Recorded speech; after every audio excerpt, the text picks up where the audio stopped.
शुभ मध्याह्न। मेरा नाम रुखसाना है। आज मैं 7वीं कक्षा के असाइनमेंट के बारे में आपको बताने जा रही हूँ। आज का जो हमारा टॉपिक है वो है अनेकार्थक शब्द। अनेकार्थक शब्द मतलब एक ही शब्द के विभिन्न अर्थ होते हैं। जैसे एक एग्जाम्पल मैं दे रही हूँ आपको, एक उदाहरण मैं आपको दे रही हूँ। जैसे उत्तर, उत्तर का एक अर्थ है उत्तर यानी किसी प्रश्न का हल या आंसर बोल सकते हैं आप। दूसरा उत्तर का अर्थ हो जाएगा दिशा, जैसे पूर्व, पश्चिम, उत्तर, दक्षिण दिशा। ठीक है। सो वैसे ही अब हम चलते हैं, यहाँ पर हम अंक की बात कर रहे हैं। यानी पहला प्रश्न आपका क्या है? अंक। अंक का अर्थ है गोद, चिन्ह।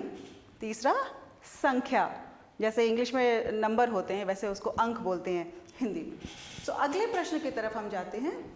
आम। आम यानी आम एक फल है और दूसरा आम का अर्थ है सर्वसाधारण। जैसे एक आम आदमी बोलते हैं ना, जैसे एक लोग मैंगो पीपल बोलते हैं बहुत सारे। जैसे आपने देखा होगा दिल्ली में आम आदमी पार्टी के अध्यक्ष कौन है? अरविंद केजरीवाल। सो वो आम आदमी यानी सर्वसाधारण जिसको बोला जाएगा। तीसरा है काल।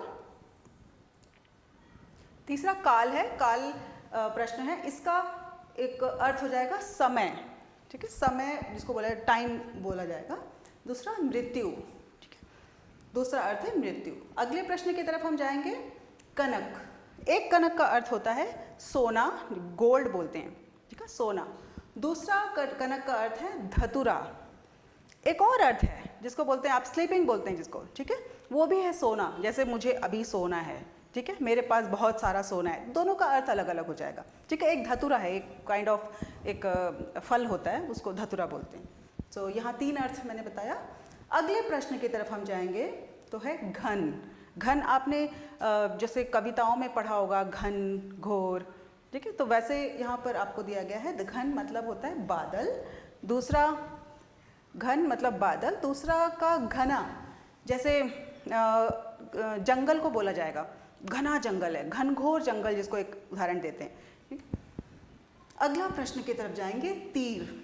तीर यानी धनुष। आपने देखा होगा, महाभारत आप देखते हो तो महाभारत में भगवान श्री कृष्ण जब तीर चलाते हैं, उन्होंने रावण का नाश किया। तीर, उनके हाथ में हमेशा धनुष और बाण होता था। ठीक है, जो तीर होता है उसको बोलते हैं बाण।